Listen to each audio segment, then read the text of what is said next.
Hi weavers, welcome back to Usha queen cooking channel.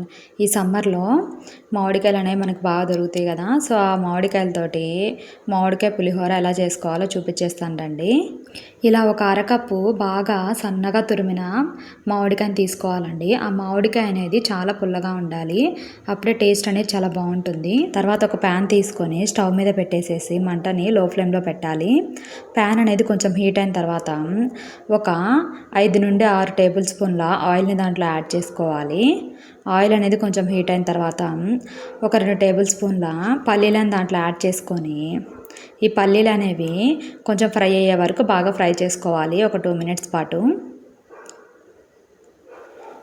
ఈ పల్లీలు అనేవి కొంచెం ఫ్రై అయిన తర్వాత ఒక టేబుల్ స్పూన్ తాలింపు గింజలను దీంట్లో యాడ్ చేసుకోవాలి.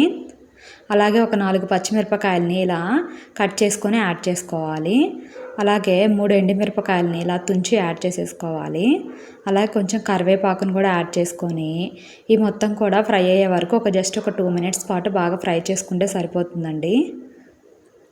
ఇలా ఒక 2 మినిట్స్ పాటు ఫ్రై చేసుకున్న తర్వాత కొంచెం కొత్తిమీరను కూడా యాడ్ చేసుకొని ఫ్రై చేసుకోండి. టేస్ట్ అనేది బాగుంటుంది. కొత్తిమీర అనేది ఆప్షనల్ అండి, మీకు నచ్చితే యాడ్ చేసుకోండి, లేకపోతే లేదు.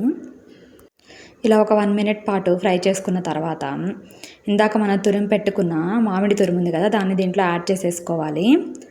ఈ మామిడి తురుముని యాడ్ చేసుకున్న తర్వాత ఇలా ఒకసారి మిక్స్ చేసుకొని తర్వాత ఒక 1/2 టేబుల్ స్పూన్ పసుపుని దీంట్లో యాడ్ చేసుకోవాలి.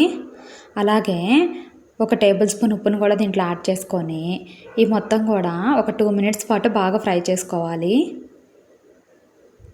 ఈ ఉప్పు పసుపు అనేది బాగా మిక్స్ చేసుకోవాలన్నమాట. చూడండి, ఇలా బాగా ఫ్రై చేసుకోవాలి జస్ట్ ఒక 2 మినిట్స్ పాటు.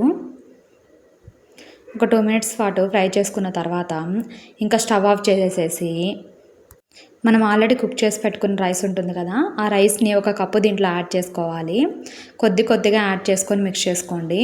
ఎందుకంటే మీరు తీసుకున్న మామిడికాయ పులుపుకి అనేది ఒక కప్పు రైస్ పడుతుంది బాగా పుల్లగా ఉంటే.